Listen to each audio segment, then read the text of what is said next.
Hi guys, welcome back to my channel my family vlogs. అందరు బాగున్నారా? నేనైతే బాగున్నానండి. మళ్ళీ ఇంకొక వీడియోతో అయితే మేము ముందుకు వచ్చేసాను. ఇవాళ మన రెసిపీ వచ్చేసి పుదీనా రైస్. దీని ప్రాసెస్ ఏంటో ఇప్పుడైతే వీడియోలోకి వెళ్ళిపోదాము. ముందుగా మిక్సీ జార్ తీసుకొని అందులోకి కొంచెం పుదీనాకు, ఒక 2-3 పచ్చిమిర్చి మీ కారానికి తగినట్టుగా వేసుకోండి. కొంచెం పచ్చిమిర్చి, కొంచెం అల్లం, అలాగే ఒక 4-5 వెల్లుల్లి రెబ్బలు వేసుకొని మెత్తగా పేస్ట్ లాగా చేసుకోవాలి. సో చూసారు కదా, ఇలా గ్రైండ్ చేసుకున్న పేస్ట్ని పక్కన పెట్టేసుకుందాం.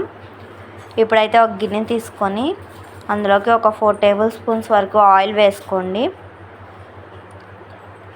ఇలా ఆయిల్ వేసుకున్న తర్వాత ఆయిల్ కొంచెం హీట్ అవ్వగానే ఇందులోకి నేను మసాలా దినుసులు ఏమీ వేయట్లేదు. ఒక బిర్యానీ ఆకు, కొంచెం షాజీరా, ఒక చిన్న చెక్క వేస్తున్నాను అంతే, ఇంకేం వేయట్లేదు. ఇప్పుడైతే ఒక ఆనియన్ వేసేస్తున్నాను. ఇది కొంచెం ఫ్రై అవ్వాలి. ఆనియన్ కొంచెం లైట్గా ఫ్రై అయిన తర్వాత ఒక టమాటో కూడా వేసాను. ఈ రెండు కొంచెం బాగా ఫ్రై అవ్వాలి.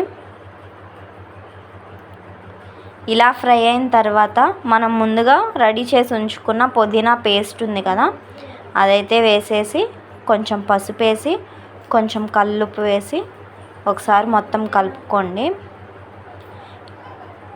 ఇదైతే లంచ్ బాక్స్లోకి చాలా ఫాస్ట్గా అయిపోతుంది. క్విక్ రెసిపీ కూడా చాలా టేస్టీగా ఉంటుంది. ఎవరైనా ఫస్ట్ టైం నా ఛానల్ చూస్తున్నట్టయితే ప్లీజ్ సబ్స్క్రైబ్ చేయండి. అండ్ అలాగే లైక్ చేయండి, షేర్ చేయండి, కామెంట్ చేయండి.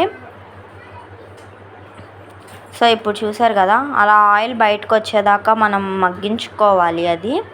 ఆ తర్వాత నేను ముందుగా 1.5 గ్లాస్ బియ్యం అయితే వాష్ చేసుకొని నానబెట్టుకొని ఉంచుకున్నాను. ఇప్పుడు ఆ బియ్యం అయితే ఇందులోకి వేసేస్తున్నాను. 1.5 గ్లాసుకి నేను 3 గ్లాసులు ఎసరైతే పోస్తున్నానండి. అంటే ఒక గ్లాస్కి వచ్చేసి 2 గ్లాసులు నీళ్ళు, ఇంకొక అర గ్లాస్కి వచ్చేసి 1 గ్లాస్ అన్నమాట. చూసారు కదా, అలా మొత్తం కలిసిన తర్వాత ఇలాగా 3 గ్లాసుల వరకు ఎసరైతే పోసేసాను. ఇప్పుడు కొంచెం పుదీనా వేస్తున్నాను. పుదీనా రైస్ కదా, ఆ ఫ్లేవర్ తెలియాలి కాబట్టి ఇంకొంచెం పుదీనా అయితే యాడ్ చేశాను. ఇంకా నేనైతే ఇందులో మసాలా ఏమీ యూజ్ చేయట్లేదు. ఇలా చేసుకున్నా కూడా చాలా టేస్టీగా ఉంటుంది. ఒకసారి మీరు కూడా ట్రై చేయండి.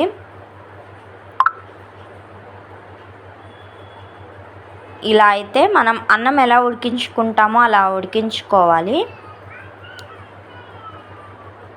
చూసారు కదా, ఇలా ఈ స్టేజ్లో ఉన్నప్పుడు మూత పెట్టి ఒక పావు గంట సేపు సిమ్లో ఉంచుకోవాలి. అప్పుడైతే మన పుదీనా రైస్ అయితే రెడీ అయిపోతుందండి. సో ఇప్పుడైతే మనం సర్వింగ్ ప్లేట్ తీసుకొని పుదీనా రైస్ అయితే పెట్టేస్తున్నాను. చూడండి ఎంత చక్కగా వచ్చిందో.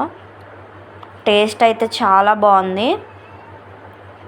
మీరు కూడా త్వరగా లంచ్ బాక్స్కి కానీ ఇన్స్టెంట్గా ఏమన్నా చేయాలన్నా కానీ తక్కువ ఇంగ్రీడియంట్స్తో ఇలా ట్రై చేయండి. అండ్ అలాగే ఎలా వచ్చిందో నాకు కామెంట్ సెక్షన్లో కామెంట్ చేయండి. దీనికైతే నేను కర్రీ ఏం చేయలేదు, రైతాతోనే తినేసాము, అదే పెరుగు చట్నీతోనే. వేడి వేడి పుదీనా రైస్, పెరుగు చట్నీ కాంబినేషన్ అయితే సూపర్ ఉందండి. సో ఇది ఇవాల్టి వీడియో వచ్చేసి. మీరు కూడా ట్రై చేసి ఎలా వచ్చిందో కామెంట్ సెక్షన్లో కామెంట్ చేయండి. చూసారు కదా, పొడి పొల్లాడితే ఎంత చక్కగా వచ్చిందో. ఎవరైనా ఫస్ట్ టైం నా ఛానల్ చూస్తున్నట్టయితే please do subscribe. Thanks for watching. Bye bye.